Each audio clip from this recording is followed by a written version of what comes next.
स्वयंभू रसेन तृप्तो न कुतश्चनो नः। त्वमेव विद्वान् न विभाय मृत्यो आत्मानं धीरं यजरं युवानम्। आत्मानं धीरं यजरं युवानम्। ॐ शान्तिः शान्तिः शान्तिः। ओम। सभी दिव्य पवित्र आत्माओं को सादर अभिवादन, नमस्ते। हमारे बीच उपस्थित हैं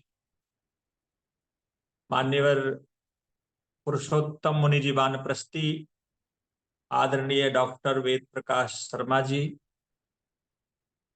श्रीमान आर्य रत्न लखनलाल आर्य जी, श्रीमान नरूला जी, वरुण सेन जी, अर्जुन कालरा जी, और हमारे और भी प्रेम सचदेवा जी, डॉक्टर व्यास सुंदर शास्त्री जी नहीं दिख रहे हैं, बाकी सभी दिव्य महानुभाव, मातृशक्ति। उपनिषद की कथा में हम सब उपस्थित हैं। तो आज तीसरे नंबर का उपनिषद पर चर्चा करेंगे। ईश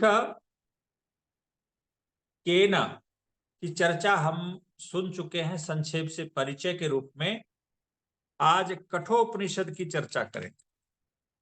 और कठोपनिषद, जैसा कि आप सब जानते हैं कि कठोपनिषद जिसमें बहुत प्रसिद्ध उदाहरण है, जो बहुत प्रसिद्ध उदाहरण यमाचार्य और नचिकेता का संवाद है। ऋषि वाजश्रवा का नाम आप सब जानते हैं, कठोपनिषद के मुख्य पात्र हैं। तो कठोपनिषद में इस बात की चर्चा आई कि ऋषि वाजश्रवा एक बार बहुत बड़ा यज्ञ का अनुष्ठान किया और अनुष्ठान करने के पश्चात वो दान देने लगे। क्योंकि यज्ञ में ये परंपरा है कि यज्ञ में यदि ब्राह्मणों को दक्षिणा ना दी जाए, दान ना दिया जाए, तो वो यज्ञ सफल नहीं होता। और क्योंकि भगवान कृष्ण गीता में कहा कि वो यज्ञ तामसिक हो जाता है, कहा जो जिसमें इन कुछ बातों का संकेत करते हुए कहा अदक्षिणम, अश्रद्धया, असृष्टान्नम, मंत्रहीनम, विधिहीनम, क्रियाहीनम यज्ञ तामसम प्रचक्षते। भगवान कृष्ण भी इस बात को कहा कि जिस यज्ञ में विधि विधान का ठीक से ध्यान ना रखा गया हो और मंत्र त्रुटिपूर्ण बोला जा रहा हो और क्रिया आदि से न्यून कर्म हो रहा हो, अदक्षिणम, जिसमें दक्षिणा ब्राह्मणों को ना दी जा रही हो, अश्रद्धया, जिसमें श्रद्धा ना रखी जा रही हो, और असृष्टान्न, यज्ञ में आए हुए व्यक्तियों को, ब्राह्मणों को भोजन ना कराया जा रहा हो, वो यज्ञ तामसिक हो जाता है। अब ये तो गीता में ऐसा वर्णन है। तो हम ब्राह्मणों को दान करते हैं और दक्षिणा आदि देते हैं और देना चाहिए। तो ऋषि वाजश्रवा जी ने बहुत बड़ा यज्ञ का अनुष्ठान किया और ब्राह्मणों को दक्षिणा देने लगे। तो ब्राह्मणों को जब दक्षिणा देने लगे तो बूढ़ी गौएं, क्योंकि वैदिक परंपरा में दान और दक्षिणा की परंपरा थी कि गौओं को दान किया जाता था, भूमि दान किया जाता था, स्वर्ण दान किया जाता था। इस प्रकार से दान की परंपरा रही। तो गौओं का दान जब करने लगे तो उन्होंने देखा कि वो गौ जो दूध नहीं दे सकती है, जो बच्चे जनन नहीं कर सकती है, तो इस प्रकार से जो बूढ़ी गौएं हैं वो ब्राह्मणों को दक्षिणा में दिया जाता। ऋषि वाजश्रवा के पुत्र नचिकेता इस दृश्य को देखकर वहां लोगों से कहा और पिता से आग्रह किया कि पिताश्री, आप जो दान दे रहे हैं यह दान या दक्षिणा यह निष्फल होगा, क्योंकि जिसको दिया जाए उसका प्रयोजन सिद्ध ना हो तो वो दिया हुआ जो दान या दक्षिणा है वो दानी का श्रेय पुण्य को नाश कर देता है। तो उत्तम वस्तु का दान करना चाहिए, उत्तम से उत्तम। ऐसे पुराणों में चर्चा आई है। पुराण को हम जो कल्पित पुराण 18 हैं उसको हम नहीं मानते। पुराण तो 4 ही है, जिसको हम ब्राह्मण ग्रंथ कहते हैं और जिसको गाथा कह लें, नाराशंसी कह लें, सतपथ, गोपथ, ऐतरेय और साम, ये वेदों का इतिहास है। वेद की परंपराओं का वर्णन जिसमें ऋषि मुनियों के इतिहास की गाथा गाई गई है, यही पुराण है। 4 पुराण है, बाकी 18 पुराण और 18 उप पुराण ये तो कल्पित है। ये तो पंडित बोपदेव शास्त्री आदि जैसे ढोंगी पाखंडी लोगों ने रचना कर दी।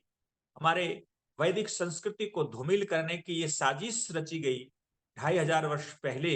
इस प्रकार का 18 पुराणों की रचना हुई और हमारी जो वैदिक परंपरा उसमें इतनी सारी दोष विकृतियां उत्पन्न हो गई और आज लोग उस 18 पुराण और 18 उप पुराण जो कल्पित हैं, काल्पनिक है, मिथ्या है, झूठ है, इसके आधार पर हमारी वैदिक संस्कृति को जोड़ करके लोग देखते हैं और उपहास भी करते हैं। महर्षि दयानंद सरस्वती जी ने तो यहां तक कहा कि भागवत पुराण लिखने वाले यदि मां के गर्भ में मर जाते तो योगेश्वर भगवान श्री कृष्ण पर इस प्रकार के गंदे आरोप ना लगते। लोग आज उपहास नहीं करते कि कृष्ण जैसे योगेश्वर कहने वाले, योगी कहने वाले, वो माखन चोर थे, वो रासलीला करते थे, वो गोपियों के साथ दुर्व्यवहार करते थे, कपड़ा चुराते थे। इस प्रकार की बातों की चर्चा सुन करके हमें लज्जा आती है कि हमारे योगेश्वर कृष्ण क्या ऐसे हो सकते थे। और आज दुनिया इस बात को कहती है, तो ये दुनिया को अवसर कैसे मिला? क्योंकि ये भागवत पुराण जो कथा वाचते हैं लोग, और ये भागवत पुराण जो कल्पित है, महर्षि वेदव्यास जी का नाम उसमें जोड़ दिया गया, लेकिन महर्षि वेदव्यास जी इस प्रकार की असत्य मिथ्या प्रलाप या मिथ्या लेखन कभी नहीं कर सकते। महर्षि वेदव्यास जी तो वो महर्षि थे जिन्होंने योग दर्शन का भाष्य किया, जिन्होंने वेदांत दर्शन की रचना की, जिन्होंने महाभारत की रचना की। तो ऐसे ऋषि ये भागवत पुराण की रचना कर सकता है, ये अश्लील बातों की चर्चा कर सकता है? ये संभव नहीं। उनका नाम रखा गया हो तो निश्चित रूप से महर्षि कृष्ण द्वैपायन वेदव्यास जी एक महान पुरुष थे, ऋषि थे, वो इस प्रकार की चर्चा नहीं कर सकते। महानुभाव, तो भगवान कृष्ण एक योगेश्वर थे और उसको स्वीकार करना चाहिए और लोग इस प्रकार की मिथ्या बातों से अपने को बचाना चाहिए कि ऐसा ऐसी घटना कृष्ण के जीवन में नहीं होगा। तो मैं कर रहा था पुराणों की चर्चा। तो पुराण में जो बातें आई है वो मिथ्या है, कल्पित है। लेकिन जो मुख्य पुराण है 4, तो वो 4 पुराण जो इतिहास है वैदिक शास्त्रों का, वैदिक ग्रंथों का, ऋषि मुनियों का, तो उस पुराणों के अंतर्गत जो चर्चा है कि हमें कैसे जीना चाहिए। लेकिन मैं इस कल्पित पुराण की बात कर रहा था।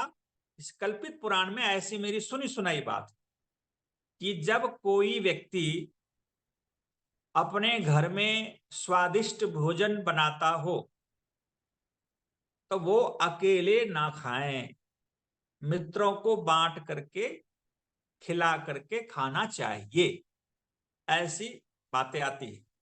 और सत्यार्थ प्रकाश में आप पढ़िए, वहां पर ऋषि दयानंद से प्रश्नात्मक भाव में ऋषिवर ने लिखा है कि क्या पुराणों 18 पुराण की सारी बातें मिथ्या है? कहा कि नहीं, कुछ बातें तो ठीक है। तो कहा कि भाई जैसे 56 प्रकार के व्यंजन में एक बूंद जहर मिला दिया जाए, पॉइजन मिला दिया जाए, तो वो भोजन ग्राह्य नहीं होता, त्याज्य होता है, उसे खाया नहीं जाता, छोड़ दिया पड़ता है। ठीक उसी प्रकार से पुराणों में कुछ अच्छी बातें हैं, इसका मतलब पुराण ग्राह्य नहीं होगा। क्या वो अच्छी बातें वेद में नहीं है? तो जो जिसमें पॉइजन हो, जहर हो, तो हम उसे ग्रहण क्यों करें? तो पुराणों में कुछ अच्छी बातें आई है कि भाई अच्छे भोजन जब पकाते हैं तो हमें क्या अकेले खाना चाहिए? कहा कि नहीं, दूसरों को बांट के खाना चाहिए, क्योंकि अकेले खाना वाला व्यक्ति पाप का ही अन्न खाता है। मोघमन्नम बिंदते अप्रचेता ब्रवीणी बदैस तस्य नार्यमनं पुष्यति नो सखायम केवलाघो भवति केवलादि। क्या कहा? अकेले खाने वाला पाप खाता है, पाप का ही अन्न खाता है। इसलिए कभी भी हमें अकेला नहीं खाना चाहिए, बांट करके खाना चाहिए। तो एक अतिथि यज्ञ, जिसको पंच महायज्ञ में एक यज्ञ आता है अतिथि यज्ञ। और अतिथि यज्ञ ये बड़ा दुर्भाग्य है, हम आर्यों का भी दुर्भाग्य है। जब हमारे घर पर कोई अतिथि आ जाए तो हमारी सिर भारी हो जाते, आज तो मुझे अब बना के खिलाना पड़ेगा भाई, सेवा करनी पड़ेगी, पता नहीं कहां से आ टपक पड़ा। अब मैं सबकी बात नहीं करता हूं, बहुत सारे लोग उत्साहित होते हैं, खुश होते हैं, कहा मेरा सौभाग्य है कि मेरे घर पे आज ऐसे देवता पधारे हैं, इनकी सेवा करने का मुझे अवसर मिला। क्योंकि अतिथि यज्ञ आपके अधीन, आपके वश में नहीं, ये प्रारब्ध के अधीन है, ये परमात्मा की व्यवस्था के अधीन है। अतिथि यज्ञ, बलवेश देव यज्ञ आप प्रतिदिन कर सकते हैं, देव यज्ञ आप प्रतिदिन कर सकते हैं, ब्रह्म यज्ञ आप प्रतिदिन कर सकते हैं, पितृ यज्ञ भी आप प्रतिदिन कर सकते हैं। अतिथि यज्ञ तो प्रारब्ध के आधार पर है, कभी कभार हमें संयोग से प्राप्त होता है, लेकिन वो भी जब प्राप्त हो जाए तो उसे भी हम खो देते हैं। हमारे मन में बड़े विषाद पैदा होता है, और मन में यदि आपने क्लेश पाल लिया तो आप कितना ही बढ़िया भोजन बना के खिला दें अतिथि को, उसका पुण्य नहीं मिलेगा। लेकिन आपके मन में श्रद्धा है, उत्साह है, प्रेम है, वात्सल्य है, आप नमक रोटी भी उन्हें खिलाएंगे, उसका बहुत बड़ा अतिथि यज्ञ का पुण्य आपको दे।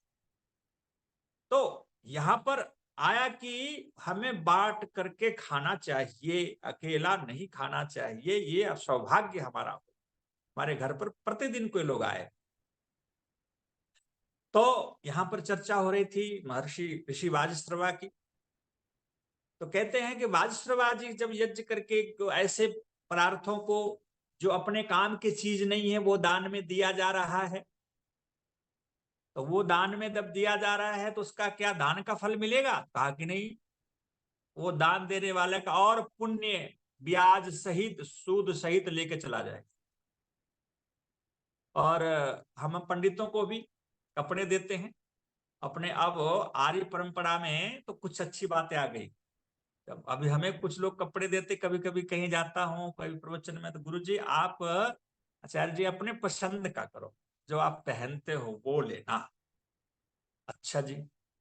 तो अब कुछ लोग तो ऐसे पौराणिक परंपरा में थोड़े चले जाइए, तो ऐसे वस्त्र दान करेंगे, ऐसे वस्तुओं को दान करेंगे जो उनको उपयोग का ही नहीं, तो क्या ये पुण्य मिलेगा? का नहीं। तो बाजस्रवाज से उनके पुत्र नचिकेता ने कहा कि हे पिताश्री, ये जो आप दान दे रहे हैं, कहा ये दान तो आपके श्रेय को, पुण्य को नष्ट कर देगा। हमें उत्तम वस्तुओं का दान देना चाहिए जो हमें प्रिय हो। सोना, चांदी, गौ, वस्त्र में भी उत्तम रेशम के, रेशम से रेशम उत्तम वस्त्र, ये दान करना चाहिए, वो दान। तो कहा बाजसरवा जी ने कि भाई उत्तम तो तुम ही हो, पुत्र से उत्तम और क्या हो सकता है। तो वो का फिर मुझे किसे दान देते हैं? तो क्रोध आ गया महर्षि वात्सल्य, क्रोध आ गया।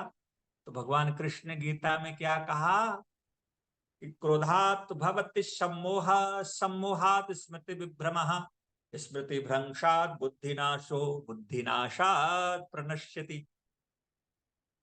कि जब व्यक्ति को क्रोध आ जाता है तो बुद्धि में भ्रम पैदा हो जाता है, भ्रमित हो जाती है बुद्धि। और बुद्धि जब भ्रमित हो जाए तो फिर किम कर्तव्य विमूढ़म, क्या करना क्या नहीं करना ये समझ नहीं रहता।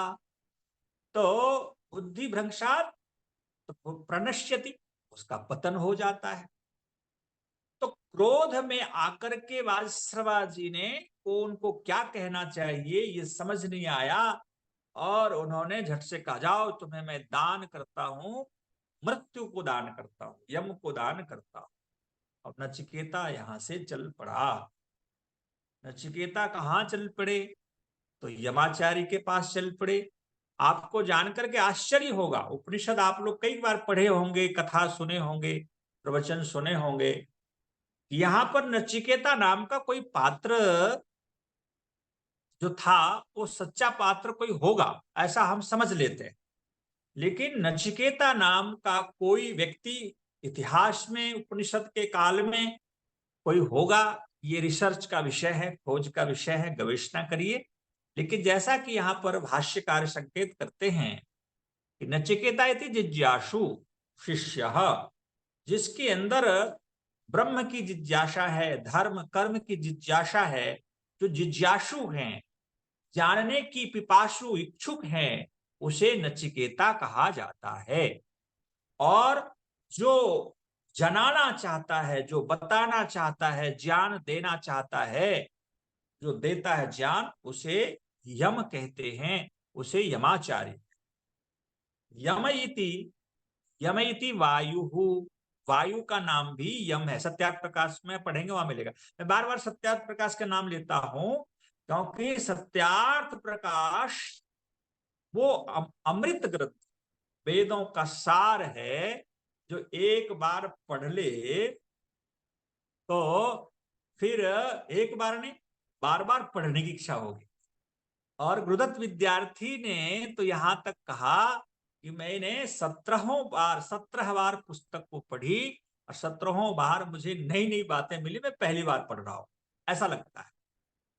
और घर आदि बेच करके भी मुझे खरीदना पड़ता तो मैं इस पुस्तक को खरीदता, और मुझे बहुत प्रसन्नता हुई, बहुत खुशी मिली कि जब मैं मॉरिशस में 3 मास प्रवास किया तो वहां के लोग 1 मास तक सत्यार्थ प्रकाश मास मनाते हैं, क्योंकि महर्षि दयानंद जी ने जून मास में 12 जून को, संभवतः 12 जून को सत्यार्थ प्रकाश लिखना आरंभ किए थे।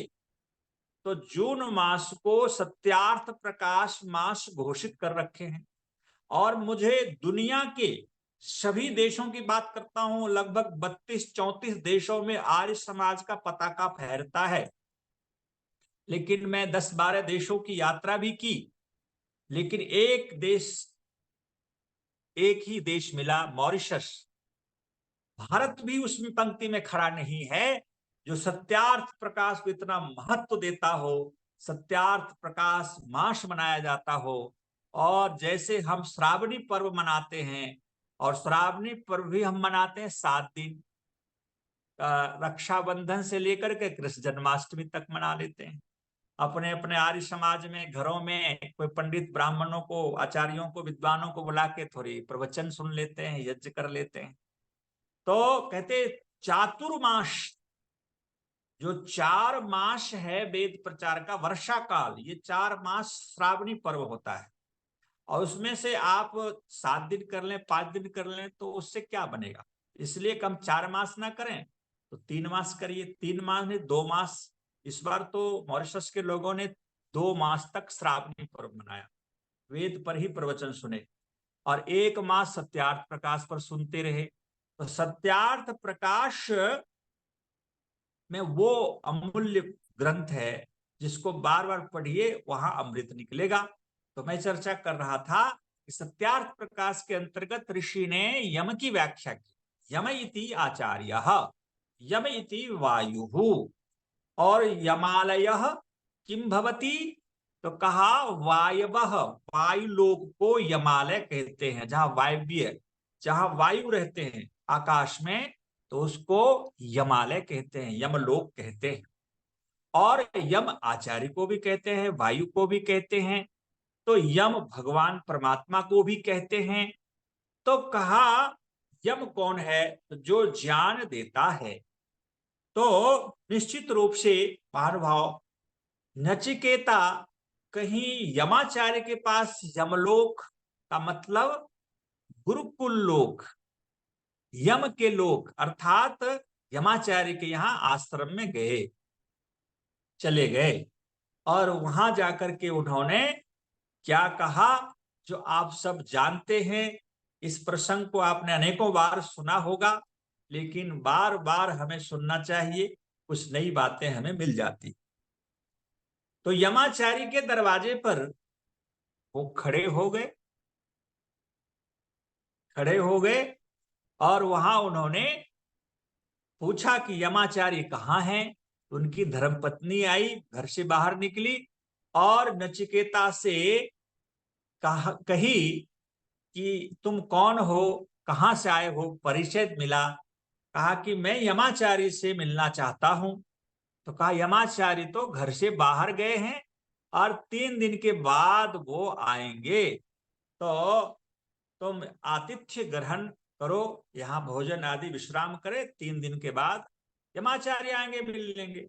नचिकेता ने अनशन कर दिया। अनशनम मतलब अन्न जल का त्याग कर दिया।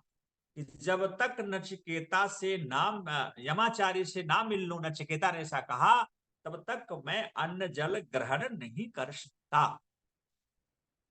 महानुभाव, अभी हमारे पास एक हमारे मित्र आए, स्वामी योगेंद्र योगाचार्य, और मेरे पीछे पड़े हैं, और मुझे अच्छा लगता है। कहता आचार्य जी आप भोजन छोड़ दो, और मैं इस पर सोच भी रहा हूं। कहते हैं कि अन्न अन्न को छोड़ दो कुछ दिन के लिए, लंघनम परम औषधम। कहते जब भोजन छोड़ दें, और संजीवनी क्रिया, वो कहते एनिमा, आप मल द्वार से पानी को पेट में चढ़ाएं, और उसको 2-3 बार करके दिन में 3-4 बार उसको पानी से साफ करें, आंतों को। अन्न ना लें, कि आरंभ में आप फल लें, थोड़ा जूस ले लें, फिर धीरे धीरे निर्जला, निर्जला पानी भी नहीं लेना। तो लोग कहते हैं कि फिर तो जिंदा कैसे रहेंगे, मर जाएंगे।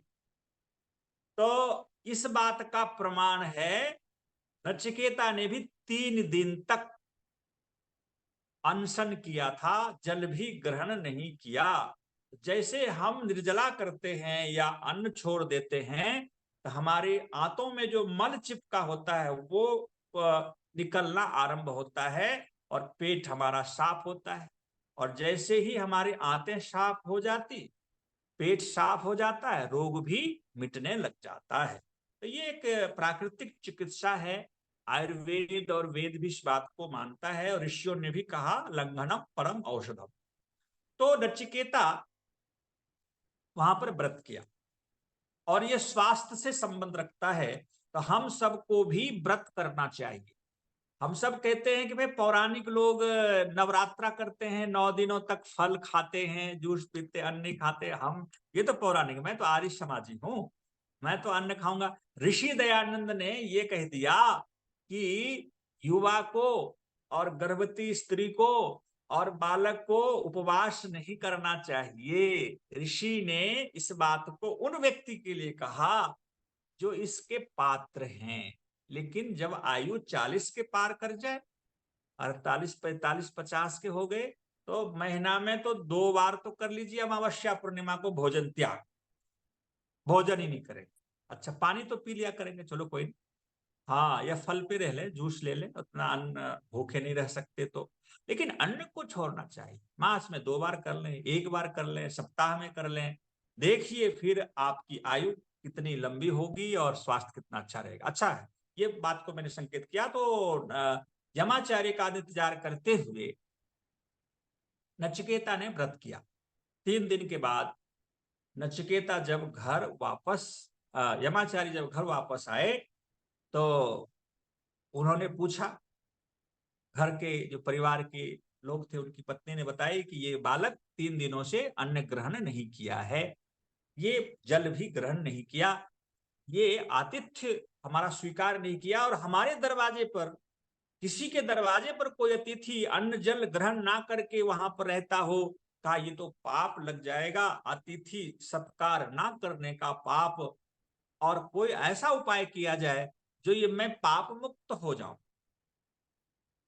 तो यमाचार्य ने कहा, हे नचिकेता, तुम 3 वरदान मांग लो, 3 प्रकार के उपदेश हमसे ग्रहण कर लो, जिससे कि मैं पाप मुक्त हो जाऊं। 3 दिनों से तूने व्रत कर रखा है।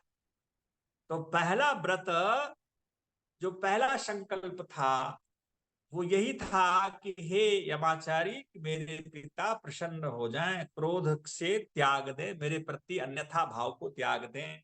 कहा तथास्तु। क्या? मां विद्विषावहे। एक आता है मंत्र, सहनावतु सहनो भुनक्तु सह वीर्यम करवावहे तेजस्विनावधीतमस्तु मां विद्विषावहे। अब इसका क्या अभिप्राय है? ये आप जानते हैं, ये मंत्र कब पढ़ा जाता है? यह मंत्र आया है संस्कार विधि के प्रथम, जब चैप्टर उलटिए आरंभ होता है, वहीं पर आपको मिल जाएगा। तो ये वेद का मंत्र नहीं है, ये गृह सूत्र का मंत्र है। तो इसका अभिप्राय, इसमें 5 बातें आई है, मैं प्रसंग से उसकी चर्चा कर देता हूं। इसमें 5 बातें आई। पहली बात है सहनावतु। अवतु का मतलब होता है अवरक्षण धातु है, हम एक दूसरे की रक्षा करें।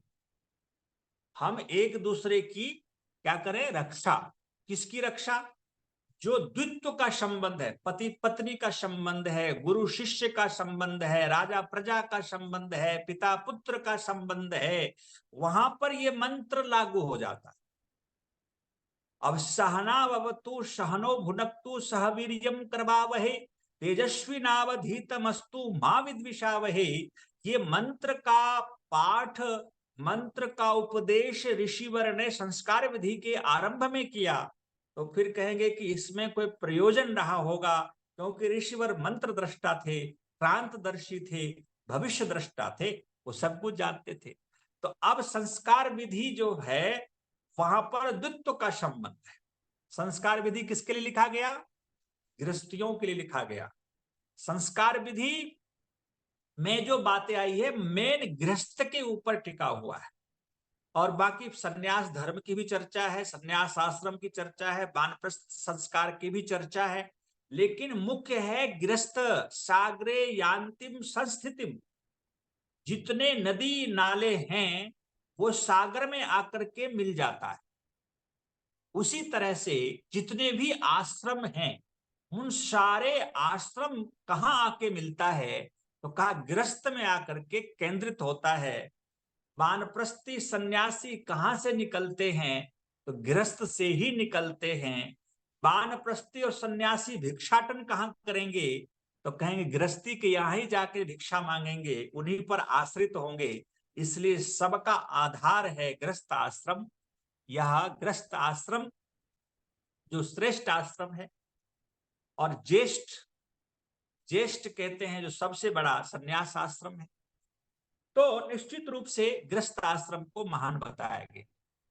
तो यहाँ पर संस्कार विधि में जो बातें आई है कि वहां पर ये मंत्र का पाठ आया है, तो पति पत्नी का संबंध, जहां द्वित्व का संबंध होता है वहां पर ये मंत्र लागू हो जाता है। सहनाववतु, हम एक दूसरे को रक्षा करें। अवतु अवरक्षण है। अच्छा, ओम में कौन सा धातु है? अब मुझे किसी भजनोपदेशक सुनाया करते थे कि एक बार बहुत सुंदर प्रवचन चल रहा था, एक पौराणिक महानुभाव बैठे हुए थे, बड़े विद्वान थे वो, पौराणिक जो व्याकरण को जानते थे। तो उन्होंने एक भजनोपदेशक से ये प्रश्न कर दिया कि भाई आप जो कहते हो हमारा भगवान का नाम ओम है, ओम में कौन सा धातु है बता के दिखाओ, बताओ, तब जाने कि तुम बहुत बड़े विद्वान हो। तो भजनोपदेशक महोदय को कहते हैं कि उनको व्याकरण नहीं आता। तो वो अब घबरा गई कि अब क्या उत्तर दें। तो कहा बस प्रत्युत्पन्नमति, झट से उन्होंने कह दिया कि भाई भगवान तो हमारे ईश्वर निराकार हैं, धातु तो तुम्हारे भगवान कल्पित होते हैं, धातु के, मिट्टी के, पत्थर के, सोने के, चांदी के तुम बनवाते हो, मेरे भगवान तो निराकार है।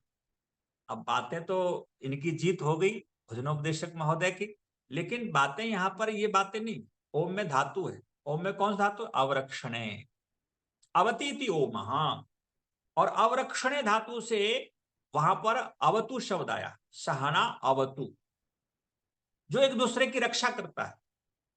सहना अवतु सहनो भुनक्तु, कहते भुनक्तु का अर्थ होता है भोग, उपभोग, कि हम एक दूसरे का जो सांसारिक सुख है बांट करके उपभोग करें, अकेले ना करें।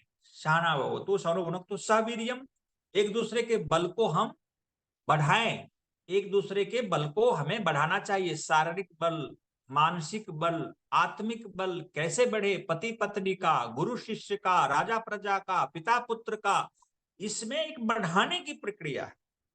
सहना भवतु सहनो भुनक्तु सवीर्यम तेजस्वी नावधीतमस्तु। एक बहुत बड़ी बात आई, महर्षि देवदयानंद जी मात्र 3.5 वर्ष में वेद वेदांग को पढ़ लिए। कितनी तीव्र गति से पढ़े होंगे गुरु बिरजानंद के पास। 3.5 वर्ष का ही प्रवास है। आज लोगों का जीवन बीत जाता है लेकिन फिर भी नहीं पढ़ पाते। अब हम पाठ आरंभ करते हैं, सत्यार्थ प्रकाश पढ़ना आरंभ करते हैं, दर्शन पढ़ना आरंभ करते हैं, उपनिषद पढ़ना आरंभ करते हैं, बीच में ही रह जाता, या फिर यह आरंभ ही नहीं करते। धीरे धीरे धीरे, कहते हैं दीर्घ सूत्री विनश्यति, जो धीरे धीरे कार्य करता है तो कहते उसका विनाश हो जाता है। इसलिए शास्त्र में कहा तेजस्वी नावधीतमस्तु, कि आपका पठन पाठन कैसा हो? शीघ्र हो, द्रुतगामी हो, पता नहीं कल हो ना हो, कल मैं रहूं ना रहूं। इसलिए जिसको पढ़ना आरंभ किया बस उसको समाप्त कर डालना है, शीघ्रता में पढ़ डालना है। गुरु के अंदर भी उसे लगन हो, शिष्य के अंदर भी लगन हो। अध्येता, स्वाध्यायशील व्यक्ति स्वाध्याय मां प्रमदः, कल पर ना छोड़ें। इसलिए हमारा पठन पाठन बहुत द्रुत गति, तेजस्वी। और अंतिम जो शब्द आया है मां विद्विषावहे, हम एक दूसरे से द्वेष ना करें, हम एक दूसरे से द्वेष नहीं करें। जब हम पति पत्नी में द्वेष पाल लेते हैं, गुरु शिष्य में द्वेष भाव पाल लेते हैं, जब हम राजा प्रजा पिता पुत्र में द्वेष भावना पाल लेते हैं, हमारी उन्नति बाधित हो जाती है, हम आगे नहीं बढ़ सकते। इसलिए कहा मां विद्विषावहे, हम एक दूसरे से द्वेष नहीं करें। तो यहां पर नचिकेता ने जो अपने पिता से ये कहा कि मन में भाव, उनके मन में जो भाव है द्वेष, उनके मन में जो क्रोध की भावना है वो शांत हो जाए। क्योंकि पिता पुत्र में प्रेम होना चाहिए, गुरु शिष्य में प्रेम होना चाहिए। महानुभाव, इसलिए मैंने इस बात को कहा। फिर कहा अच्छा दूसरा वर मांग लो। दूसरा क्या मांगते हो, क्या चाहते हो? तो दूसरा वर में उन्होंने क्या मांगा? उन्होंने कहा कि मुझे आप ये बताइए कि स्वर्ग साधक अग्नियां क्या है? स्वर्ग की सिद्धि करने वाली कौन सी अग्नि है? कहा नचिकेता तो पहला व्यक्ति है जो इस प्रकार का प्रश्न करता है, और चलो मैं इस प्रश्न का उत्तर देता हूं, और ये हमसे रिलेट करता है, ये बातें हमसे संबंध रखता है। कहा जो स्वर्ग चाहता है, सुख विशेष चाहता है, ऐसे मनुष्य को उपनिषद के बातों को जीवन में आत्मसात करना चाहिए। और वो उपनिषद की बातें कहा, क्या कह रहा है कि स्वर्ग साधक, स्वर्ग की प्राप्ति कराने वाली अग्नि क्या है? का 3 अग्नि, जिसको हम त्रिनचिकेत अग्नि कहते हैं। त्रिनचिकेत अग्नि इसलिए क्योंकि नचिकेता ने प्रश्न किया था, इसलिए उनके नाम पर इसका नाम पड़ गया त्रिनचिकेत अग्नि। तो त्रिनचिकेत अग्नि क्या है? तो कहा जो आश्रम मर्यादा है वो 4 है। ब्रह्मचर्य आश्रम, गृहस्थाश्रम, और इन दोनों के बीच की जो संधि है वो एक अग्नि है। तो जो ब्रह्मचर्य से गृहस्थ में चले गए, एक अग्नि को पार कर गया। अब गृहस्थ में, बस गृहस्थ में ही समाप्ति हो गई। अब हम श्मशान भूमि को चल पड़े। तो ये दुर्भाग्य है हमारा। इसलिए इस जीवन में एक ही अग्नि को पार किया, दूसरी अग्नि को पार किया, यानी गृहस्थ में रहते हुए यदि दायित्व तो पूरा हो गया। और कल मैंने ये संकेत किया था कि आवश्यकता से अधिक धन कमाना भी अपराध है, पाप है, आत्महंता है, आत्महनन है। आवश्यकता पूरी हो जाए तो नौकरी से त्याग पत्र। आप क्या कहेंगे तो फिर क्या करेंगे जी, बैठ करके क्या करेंगे, हमें तो फिर समय नहीं कटेगा। महानुभाव, जिसके लिए जीवन मिला है वो जीवन अब आरंभ करिए। जो करने के लिए जीवन मिला वो तो आपने उस पर काम ही नहीं किया। आपने गलती से विवाह कर लिया, बच्चा पैदा कर लिया, गलती से फिर नौकरी करने लग गए, धन कमाने लग गए। तो क्या ये गलती ही करते रहेंगे? कि सुधार करना है? सुधार करना है तो क्या करना है? तो त्याग पत्र देना है नौकरी से। आपके पास तो इतना ही धन भगवान ने दिया है कि 2 जीवन बैठकर खाएंगे तो भी समाप्त नहीं होगा। फिर भी हम धन के पीछे भागे, पद के पीछे भागे, ठीक नहीं।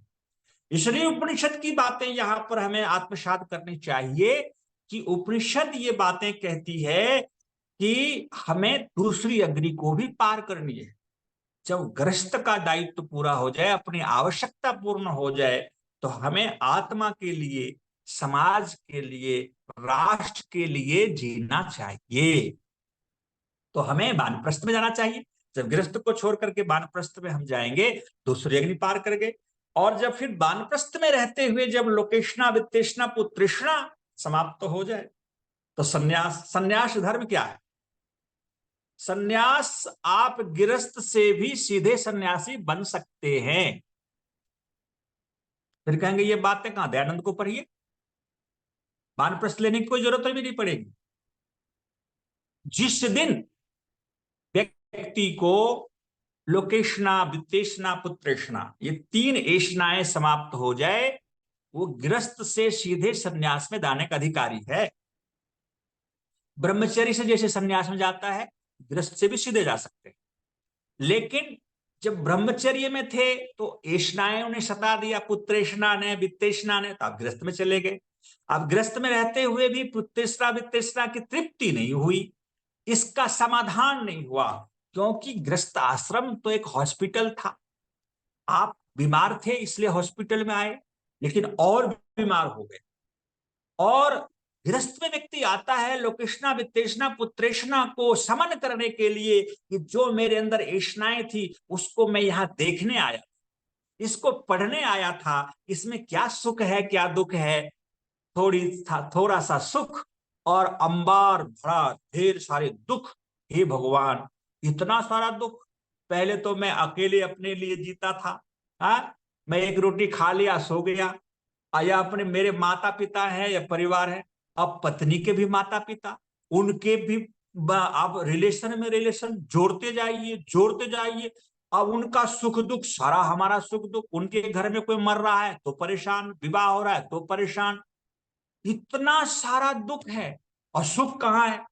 तो गृहस्थ आश्रम में व्यक्ति आकर के यह तुलना करता है कि मैं हॉस्पिटल में आया, कि मैं जिसके लिए सुख चाहता था कि ये मुझे सम्मान मिल जाए, मुझे पुत्र मिल जाए, मुझे धन मिल जाए, मुझे सुख मिलेगा। हे भगवान, यहाँ तो सुख तो थोड़ा है, दुख तो बहुत ज्यादा है। अब ये समझ पैदा यदि गृहस्थ में रहते हुए हो जाए तो फिर वानप्रस्थ लेने की कोई आवश्यकता नहीं है, आप सीधे संन्यास में चले जाइए। वैराग्य हो गया, विरक्ति हो गई। लेकिन विरक्ति नहीं हुई, वैराग्य नहीं आया, समझ नहीं बना, तो कहते समझ नहीं आता है। और मैं तो कभी कभी हैरान होता हूं कि महर्षि दयानंद सरस्वती को आप सकारात्मक नहीं लेंगे, इसको अपने आप नहीं घटा लेंगे आप। महर्षि दयानंद जी को 14 वर्ष की आयु में चूहे को चढ़ना शिवलिंग के ऊपर और उनको सच्चे शिव का लगन लग जाना, 17 वर्ष की आयु में बहन की मृत्यु होना, 18वें वर्ष की आयु में चाचा की मृत्यु होना और 21वें वर्ष में जाके घर छोड़ना, कितने दिन लग गए? आप कहेंगे 14 वर्ष से 21 वर्ष की यात्रा आप करिए, तो फिर कहते हैं कि आप उनको रिश्तेदारों को 7 वर्ष लग गए। 14 साल से उनकी यात्रा आरंभ हुई थी, 14 वर्ष की आयु से खोज की यात्रा, एक जागरण की यात्रा, एक बोध की यात्रा, और एक 7 साल बाद उनको स्टेप उठाना पड़ा और वो घर छोड़ के भागे। तो हम लोग तो साधारण मनुष्य हैं, हमें तो 14 साल या 15 साल या 28 साल भी लग जाए, और फिर भी यदि जागरण हो जाए, बोध हो जाए, समझ बन जाए, दिशाशूल समाप्त हो जाए, दिग्भ्रम टूट जाए, तो ये हमारे लिए सौभाग्य। जब जागे तब सवेरा। इसलिए जिस दिन आपको बोध हो जाए, आप हम सब खूब पढ़ते हैं, वेद पढ़ते हैं, मंत्र सुनते हैं, लेकिन बोध नहीं होता है, लेकिन बोध जागरण नहीं होता है। जिस दिन आत्म जागरण हो जाए फिर कहना क्या। तो निश्चित रूप से हमें इस बात को ध्यान देना चाहिए। तो अब हमें ये जानना है कि नचिकेता को जिस प्रकार से उन्होंने उपदेश दिया कि सन्यास आश्रम जो व्यक्ति जाता है तो वो तीनों अग्नि को पार कर जाता है। तो सन्यासी की बात कर रहा था, तो सन्यास जिसको वैराग्य नहीं हुआ, बोध नहीं हुआ, तो वो फिर क्या करेंगे? तो वो वानप्रस्थ में जाएंगे। फिर वो वानप्रस्थ से फिर क्या करेंगे? तो वानप्रस्थ में भी रहते रहते फिर भी वैराग्य नहीं हुआ, फिर भी लोकेशना वित्तेषणा पुत्रेषणा होने के बहुत सारे वानप्रस्थी लोग ऐसे हैं जो कहते हैं कि जी मेरी तो विश्वास ही नहीं होता, समझ नहीं बनता। तो फिर क्या उनको संन्यास लेना चाहिए, नहीं लेना चाहिए? लेना चाहिए। 75 वर्ष की आयु जब हो जाए तो आपकी संन्यास आश्रम वैराग्य हो या ना हो, आप संन्यास का अधिकारी हैं, लेकिन उसको कहेंगे क्रम संन्यास। क्रम संन्यास, गौण संन्यास, मुख्य संन्यास नहीं है। मुख्य संन्यास कौन होता है? जो वीतरागी होता है, जो राग द्वेष से परे होता है, वो ब्रह्म की निकटता को प्राप्त कर लेता है, वो वैदेही बन जाता है, वो योगी और संन्यास पर्यायवाची है। योगी होना, समाधिस्थ होना और संन्यास होना दोनों एक ही बात। लेकिन यदि योगी नहीं है, समाधिस्थ नहीं है, विवेक नहीं जगा, फिर भी समय हो गया, तो क्रम संन्यास आप लीजिए और वहां जाकर के यज्ञ हवन करिए, दान तप करिए, लेकिन आप सन्यासी भाव में हैं। तो इस प्रकार की व्यवस्था है। जो चारों आश्रम मर्यादा को पालन करता है वो व्यक्ति क्या होता है कि वो तीनों अग्नियों को पार कर जाता है। और इसी जीवन में, इसी मनुष्य जीवन में जो व्यक्ति तीनों अग्नियों को पार कर गया, तो निश्चित रूप से ये जानिए वह स्वर्ग के अधिकारी हैं। इस जीवन में भी स्वर्ग मिलता है, और मरने के बाद दूसरे पृथ्वी पर अनेक लोक लोकांतर हैं, ब्रह्मलोक, देवलोक, पितरलोक, महेंद्र लोक, पता नहीं, और फिर नरक लोक भी है। रौरव रौरव भी शब्द आया है, मैं उसकी चर्चा नहीं करूंगा, फिर कहेंगे तो आचार्य जी पौराणिक बात कर रहे हैं। योग दर्शन में आप पढ़िए, वहां पर चर्चा मिलेगी। तो निश्चित रूप से हमें अगला जीवन भी हमारा अच्छा हो, हम श्रेय मार्ग पर चलें, इसलिए हमें आश्रम मर्यादा का कठोरता से पालन करना चाहिए। वैराग्य हो ना हो, समय हो गया, व्यवस्थाएं बन गई घर की, हमें चला जाना। अब आइए अंतिम जो प्रश्न है, समय भी समाप्ति की ओर है, मैं अपने वाणी को समेटते हुए अंतिम बात को संकेत कर दूं कि यहां पर आया है कि अंतिम प्रश्न जो नचिकेता ने पूछा यमाचार्य से, वो कहा कि आप ये बताइए मृत्यु के अनंतर आत्मा की क्या गति हो। जब यह प्रश्न नचिकेता ने किया तो यमाचार्य ने कहा, हे नचिकेता, इसके बदले तो अपनी लंबी आयु 400 वर्ष की आयु मांग लो, पूरे पृथ्वी का साम्राज्य मांग लो, पुत्र कलत्र धन दौलत मांग लो, जो भी कुछ मांगना चाहते वो सब कुछ आप मांगो, मैं दूंगा। लेकिन ये प्रश्न मत पूछो कि मृत्यु के अनंतर क्या गति होती है। नचिकेता कहता है, हे यमाचार्य, हे आचार्य, अब मेरी जिज्ञासा तो और बढ़ गई, मेरी जिज्ञासा तो और बढ़ गई कि इस प्रश्न को उत्तर ना देकर के आप संसार के सब कुछ देना चाहते हैं। तो संसार का सुख से कहीं बड़ा महत्वपूर्ण ये प्रश्न का उत्तर है। अब मुझे संसार का सुख नहीं चाहिए, क्योंकि संसार का सुख क्षणिक है, एक दिन हमें छोड़ना पड़ेगा। इस प्रश्न का यदि उत्तर मिल जाए, मेरा जीवन धन्य हो जाएगा। इसलिए आप ये बताइए कि मृत्यु के नंतर आत्मा क्या गति हो, मृत्यु के नंतर, मरने के बाद आत्मा कहाँ जाती है, कैसे जाती है। इस प्रश्न का उत्तर का समाधान यमाचार्य ने किया कि दो गति, एक है श्रेय मार्ग और एक है प्रेम मार्ग।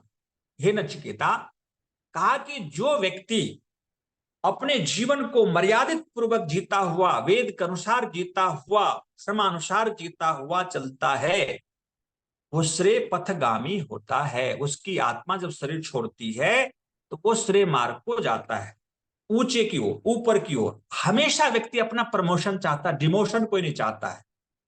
और जो व्यक्ति जो शरीर में रहता हुआ वर्तमान समय में केवल it drink and B Mary कहते हैं, बस खाओ पियो मौज करो, दुनिया में सुख भोगो, खूब धन कमाओ, बड़े घर लो, बड़ी गाड़ी लो, मौज मस्ती करो, क्या लेना दे रहा है, ध्यान करो, यज्ञ करो, दान दो, तप करो, ये सबको क्या, इसमें रुचि नहीं है। ऐसे लोगों को फिर कहते हैं, जब आत्मा शरीर जब छोड़ती है तो 99.9% लोग ऐसे ही संसार प्रेमादि, तो उनकी आत्मा प्रेम मार्ग को चला जाता है, उसका डिमोशन हो जाता है। पशु पक्षियों की योनि में, पेड़ पौधे की योनि में, अनंत अंधकार की योनि में भटकना पड़ता है। 84 लाख क्या अनंत योनियां हैं, उन योनियों में भटक करके आत्मा को वह अंधकार की यातनाएं सहनी पड़ती है और दुख भोगना पड़ता है। इसलिए आत्मा की ये दो गति है। तो महानुभाव, यहाँ पर बड़ी सुंदर बातें आई है कठोपनिषद का समापन करते हुए, कि इसमें ये आया है कि आत्मा क्या है। तो यात्मा को जानने के लिए हमें क्या करना चाहिए, तो एक दो बातें और कर लूं, बस विराम कर देता हूं। आत्मा नाम रथिनाम विद्धि, रथम शरीरम रथमेव तु। फिर यहां पर यह आया है कि आत्मा क्या है, रथी, शरीर क्या है, रथ है, और मन क्या है, लगाम है, इंद्रियां क्या है, घोड़ा है, और विषय क्या है, सड़क है, मार्ग है। तो अब हम अपनी आत्मा को कहां ले जाना चाहते हैं, अपनी आत्मा को कहां ले जाना चाहते हैं, तो कहा श्रेय मार्ग। तो श्रेय मार्ग को जाने के लिए आपको अपने लगाम पर कंट्रोल करना पड़ेगा, मन पर कंट्रोल करना पड़ेगा, और जो विषय रूपी मार्ग पर जो इंद्रियां रूपी घोड़े दौड़ रहे हैं, उस घोड़े को भी लगाम से कंट्रोल करके, बस में करके आत्मभाव के तरफ जाना पड़ेगा। चित्त नदी नामो बहती पापाय च बहती कल्याणाय च। कहते चित्त की दो धाराएं हैं, एक संसार के तरफ, भोग के तरफ हमारी ये मन भागता है, और एक आत्मा की तरफ। जब हम भोग की दिशा को बाधित कर देते हैं, रोक देते हैं, हमारे मन की गति अंतर आत्मा की तरफ हो जाती है। उत्तिष्ठत जागृत प्राप्य वरान निबोधत निष्ठा दुरुत्या दुर्गम पतस्त कवयो बदंती।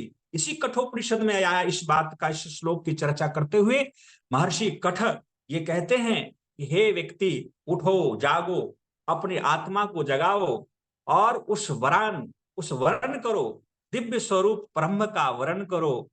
और कहता है ये कार्य क्या है? छुरस्य धारा निश्चिता दुरत्या दुर्गम पतस्तत कवि वदंती। ये छुरे की धार है, इस पर चलना कठिन है, लेकिन जो धीर पुरुष गंभीरता से धैर्य पूर्वक इस छुरे के धार पे चल पड़ता है, वो जागृत हो जाता है, वो ब्रह्म को वर्ण कर लेता है, आत्म स्वरूप को वर्ण कर लेता है, वही व्यक्ति जागा हुआ है।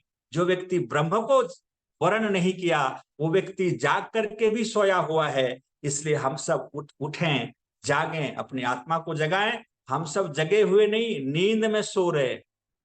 हम हाथ पे हाथ धर करके बैठे हुए हैं कि बुढ़ापा आएगा तो भक्ति कर लेगी, और फिर ये कोरोना से एक बड़ा महामारी आने वाली है, और ये तीसरा विश्व युद्ध आरंभ हो गया है।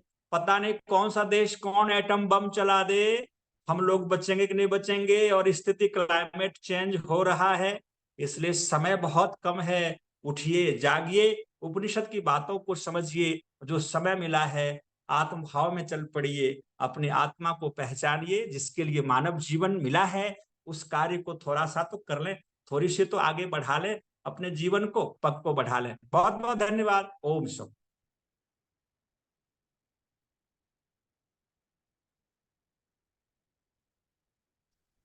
बहुत बहुत आभार जी जी सम्मानित आचार्य प्रभावित जी। और मैं निवेदन करूंगा सम्मानित प्रेम सचदेवा जी, 1 मिनट के लिए आप आ जाइए, उसके बाद मुनि जी और फिर शांति पाठ। प्रेम सचदेवा जी, फिर मुनि जी और शांति पाठ।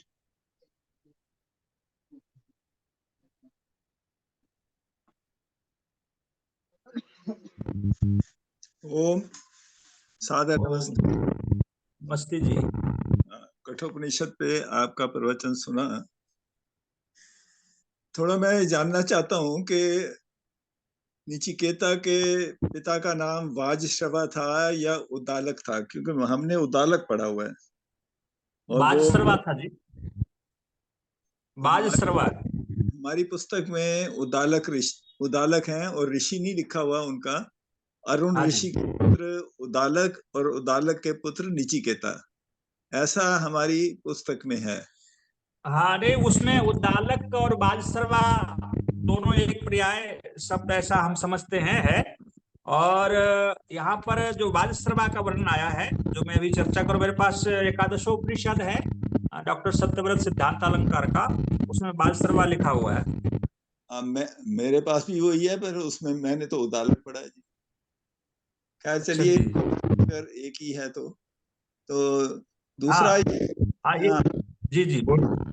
दूसरा ये है कि वो ऋषि नहीं थे, चाहे वाजश्रवा हो या उद्दालक हो। ऋषि उनके पिता थे अरुण, महर्षि अरुण।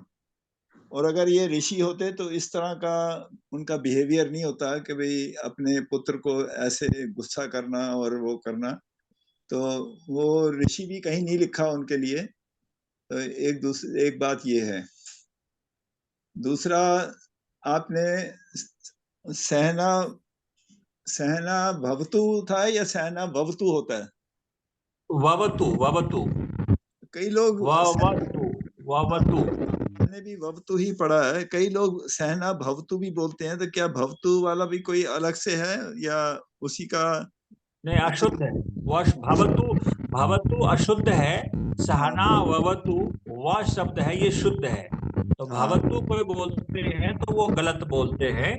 और यहाँ पर जो, हाँ जी, एक आपने कहा वाजश्रवा, तो जैसे ऋषि शब्द पर मैं आपकी बात से सहमत हूँ, क्योंकि सत्यव्रत सिद्धांत अलंकार ने ऋषि शब्द लिखा है कि ऋषि वाजश्रवा। लेकिन जो श्लोक है उसमें ओम उषण हा वही वाजस्रवशः सर्ववेदशं ददौ तस्य नचिकेता नाम पुत्र आशा।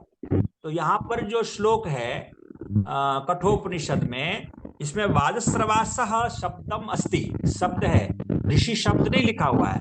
लेकिन सत्यव्रत सिद्धांत अलंकार ने जब इसका भाष्य किया तो वाजस्रवा के साथ ऋषि शब्द जोड़ा है। तो आपने सही कहा, जो ऋषि होगा वो ऐसे घटिया वस्तु का दान करेगा या क्रोध करेगा, तो ऋषि शब्द कहना ठीक नहीं है, क्योंकि श्लोक में भी नहीं है। तो इस बात से मैं एग्री करता हूं, लेकिन वाजसर्वा ही नाम है जी। कहीं कहीं निचिकेता के पिता को एक राजा बताया है, क्या वो राजा थे? देखिए, जो उस समय के जो होते थे राजा ही कह सकते, जो धन धान्य से परिपूर्ण होते थे, जो मुक्ति की कामना भी करते थे। जैसे जनक का नाम ले लें तो जनक भी मुक्ति के अधिकारी थे। तो राजा शब्द तो यहाँ वर्णन नहीं है, लेकिन वाजसर्वा धनाढ्य थे, वो यज्ञ करते थे, यज्ञ कराते थे, मुक्ति की कामना रखते थे, लेकिन कमियां थी, क्रोधित थे या कंजूस थे। ये भाव तो था, व्यवहार तो था, लेकिन मुक्ति की कामना से ही यज्ञ किया था उन्होंने। तो वो राजा का नाम तो नहीं आया, धनाढ्य हो गए। ब्राह्मण लोग धनाढ्य होते थे। उसने वो विश्वजीत यज्ञ था, उनका नाम जो था विश्वजीत यज्ञ, ऐसा नहीं था? किसका या उन्होंने उस यज्ञ का नाम था विश्वजीत यज्ञ। अच्छा, नहीं, वो यज्ञ का तो नाम यहाँ नहीं दिया हुआ है इस उपनिषद में। अच्छा, बस यज्ञोपरांत गोदान दिया। फिर देखेंगे, आपको फिर अलग से चर्चा कर लेंगे, ढूंढ लेंगे हम विश्वजीत नाम है या नहीं।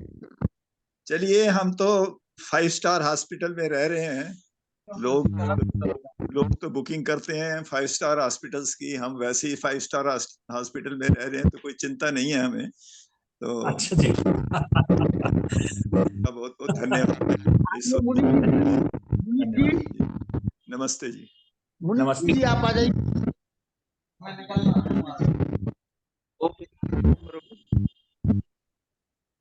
तुम तमाम में थे, अरे हमारे आज के तो मैं क्यों कहूंगा, मैं तो पिछले दिनों से सुन रहा हूँ।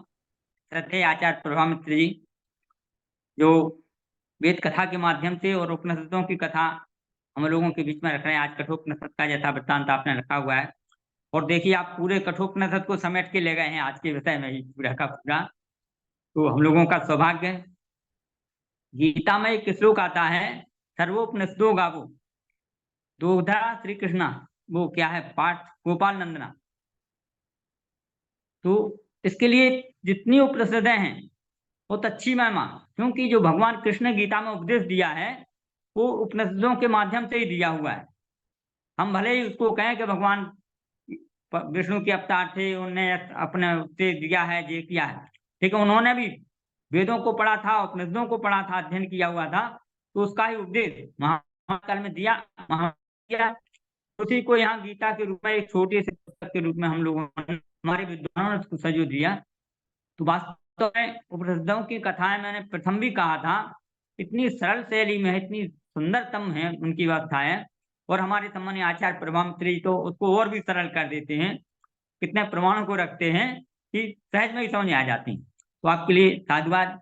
और हमारे सम्मानीय प्रेम सचदेवा जी के तो प्रश्न ही अनूठे रहते हैं, वो छोटे छोटे से वाक्यों को लेकर के हम लोगों के बीच में रख देते हैं, और हमारे आचार्य को और हमारे विद्वानों को उनके उत्तर देने में भी थोड़ी समस्या बन जाती है। तो मैं सम्मानीय प्रेम सचदेवा जी के लिए सादर नमस्ते करता हूँ, और सभी महानुभाव हमारे जो यहाँ उपस्थित हैं पाठ करें। ओम जी।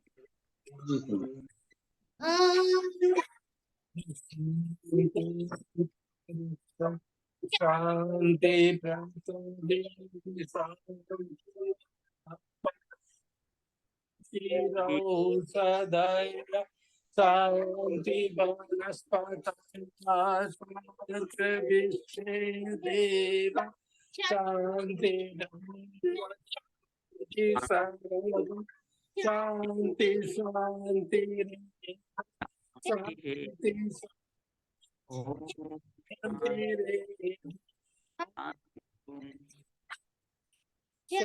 शांति शांति सत्य सनातन वैदिक धर्म की जय, और ब्रजानंद की जय, और महर्षि दयानंद की जय, पुरुषोत्तम श्री रामचंद्र की जय, श्री कृष्णचंद्र की जय, मेघ राम की जय, श्रद्धानंद की जय, स्वामी आत्मानंद की जय, आत्मा हम समाज की जय, भारत की जय, गौ माता की